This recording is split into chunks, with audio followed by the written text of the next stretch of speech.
Thousands of years ago, man used to have knowledge that has been lost with time. We can see this in the large number of archaeological findings, for which historians have no explanation. Could it be possible that among this knowledge was that of longevity?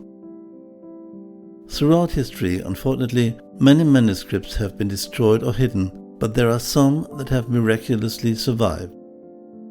One of them is the book The Peace Gospel of the Essenes, in which the hidden and unknown teachings of Jesus are collected. One of them is the teaching on how to live as long as Methuselah, who lived for 969 years. According to this book, Jesus was a vegetarian, so quite different from what the New Testament shows us, which the Church teaches. Why was this teaching manipulated and changed? According to these manuscripts, Jesus said the following: "Truly I tell you, everything that lives on earth comes from one mother. Therefore, whoever kills his brother, and the earth mother will turn away from him, and Satan will take up residence in his body. For truly I say to you, he who kills himself, and he who eats the flesh of murdered animals eats of the body of death. For in his blood every drop of their blood becomes poison. Behold, I have given you every grass of the earth that bears seed, and every tree whose fruit bears seed, they shall be food for you. Also the milk of every creature that lives and moves on earth shall be food for you. Do not kill people or animals, not even the food you put in your mouth. For if you eat living food, it will revive you. But if you kill your food, the dead food will also kill you. For life comes only from life, and from death comes only death. Everything whose bodies you kill also kills your bodies. And your bodies become what your food is, just as your mind becomes what your thoughts are. Therefore, do not eat anything that has been destroyed by fire, frost, or water. For heated, solidified, and rotten nutrients will also heat your body and cause it to solidify and rot. Do not prepare your food with the fire of death, which kills your food, your body, and also your soul. For your body is what you eat, and your mind is what you think.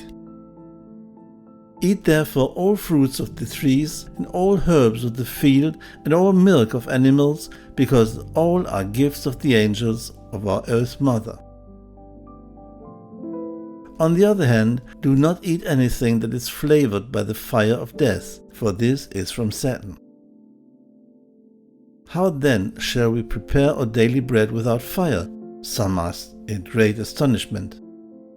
Moisten your wheat, so that the water angels enter it. Then expose it to the air, so that the air angel may also embrace it. And let it stand in the sun from morning till evening. Now crush your grains and make thin patties. At sunrise, place these flatbreads back into the sun, and when it is at its highest, turn the flatbreads so that the lower side can also be embraced by the sun angel. At sunset, your bread is baked.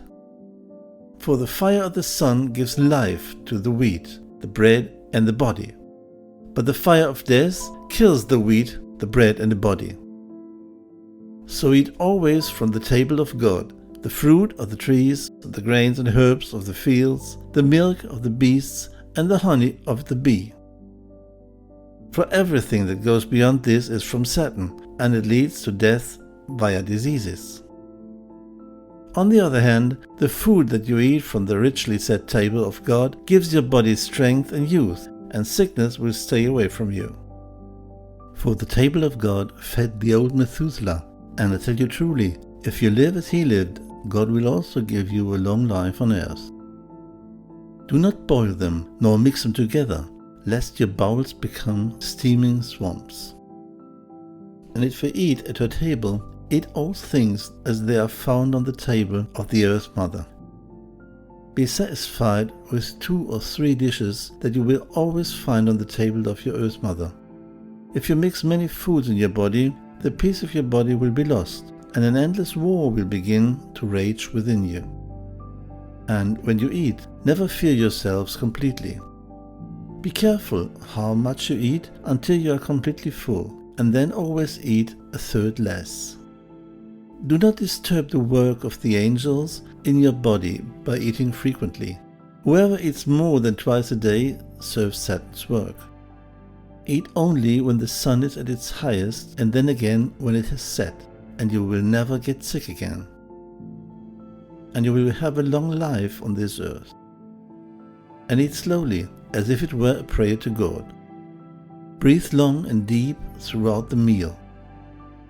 Chew the food well with your teeth so that it becomes water, and eat slowly. The body of the children of men is turned into a temple, and their insides into an altar where they keep God's commandments. Everything you eat in worry or in anger or without desire becomes poison in your body, for Satan's breath defiles all these. Put your offerings joyfully on the altar of your body and cast away all evil thoughts as you take in the power of God from his table. And never sit down to eat unless the angel of hunger calls you. Your life on earth will be long, for the noblest of God's servants will serve you all the days, the angel of joy.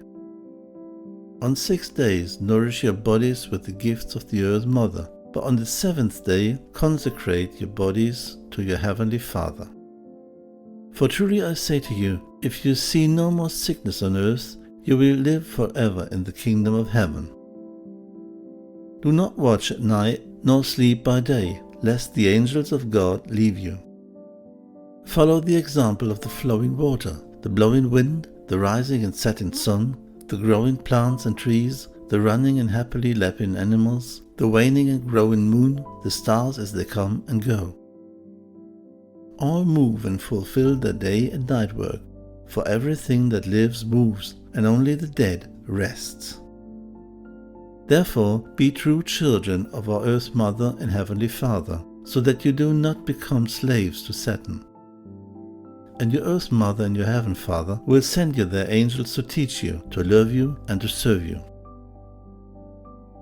Jesus speaks of demons as those beings that feed off our energy and make us sick. But for what we have to lower our vibration, and we do that when we eat that food or when we feel sadness, fear, hatred, or negative emotions. At that time, many did not understand his message, but now we know that these beings cannot harm us if we have a high vibration. For what reason was this valuable information withheld from us? Who is interested in us humans being sick and dying earlier? We know who controls the food also controls our life, but each of us can decide himself how he wants to live. If we want to have health, longer youth and higher vibration, we have to change our habits, because if we take more care of your body, we feel happier and freer.